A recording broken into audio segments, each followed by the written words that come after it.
இயேசுவின் நாமத்தினாலே இந்த மாலை நேரத்திலே உங்களை அன்போடு கூட வாழ்த்துகிறேன். வேதத்தின் வெளிச்சம் என்ற நிகழ்விலே நீங்கள் அழைக்கப்பட்ட அழைப்பை பாருங்கள் என்ற வார்த்தையை நாம் தியானித்துக் கொண்டே இருக்கிறோம். இன்றைக்கும் ஆண்டவர் நமக்கு பலத்த துருகம், நமக்கு பலத்த கேடகம், நமக்கு அடைக்கலம் என்ற ஒரு வார்த்தையை நாம் யோசுவாவின் புஸ்தகத்திலே மிக தெளிவாக வாசித்து அறிய முடியும்.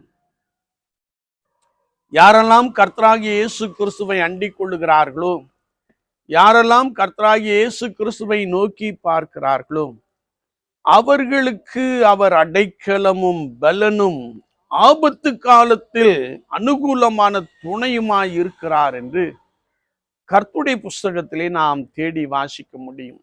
என்னை கேட்டுக்கொண்டு இருக்கிற என் அன்பு சகோதரனே, சகோதரியே, விசுவாச வாழ்க்கையிலே கர்த்தராகிய இயேசு கிறிஸ்துவையே நம்பி நோக்கி பார்க்கின்ற பொழுது அவர் ஒருவரே நமக்கு துணை நிற்கிறார். அவர் ஒருவரே நம்மை பாதுகாத்துக் கொள்கிறார்.